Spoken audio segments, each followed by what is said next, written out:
J'ai souhaité intervenir pour plusieurs raisons. D'abord parce que je suis choqué par les images et les informations, le caractère particulièrement monstrueux des attaques aujourd'hui de l'État israélien à l'encontre des populations palestiniennes. Et je considère que cette situation de conflit perdure depuis des années, des décennies, et qu'il n'y aura pas de solution sans une prise de conscience que les travailleurs palestiniens et les travailleurs israéliens ont les mêmes intérêts. Je suis d'origine juive, je suis né en Israël, eh bien je suis solidaire de tous les travailleurs palestiniens et je me sens solidaire de tous ceux qui sont victimes des bombes et de la barbarie du gouvernement et du pouvoir israélien, à ne pas confondre bien évidemment avec la population israélienne qui ne cautionne pas forcément dans son intégralité la politique du pire qui est suivie actuellement. Travailleurs israéliens, vous n'avez pas à avoir peur aujourd'hui de vos frères palestiniens, de leur demande, de leur volonté de s'émanciper et d'obtenir des droits.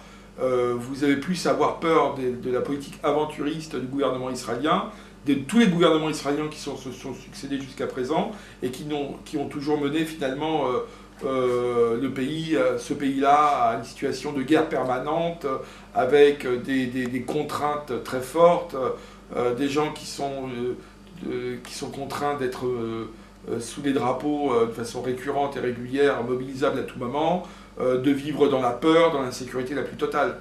Les capitalistes israéliens qui dominent l'État d'Israël aujourd'hui, finalement, instrumentalisent le sentiment religieux, le sentiment national, et instrumentalisent aussi le sentiment d'être les enfants, les petits-enfants de victimes, pour justifier des meurtres et des crimes de guerre contre les populations palestiniennes. La survie de la nation israélienne est particulièrement aujourd'hui en danger, puisque la politique du pire qui est suivie actuellement risque probablement de provoquer une extension du conflit à d'autres pays frontaliers d'Israël.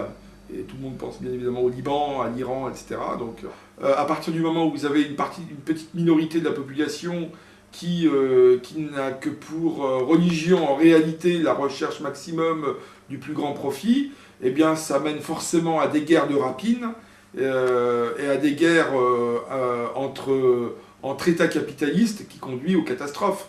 Donc sous le capitalisme, la paix ne sera jamais, mais jamais possible. Ça fait plus de 200 ans qu'on vit, enfin depuis que le capitalisme existe, et ça ne changera jamais sans une évolution de l'humanité vers une socialisation des moyens de production, vers le communisme.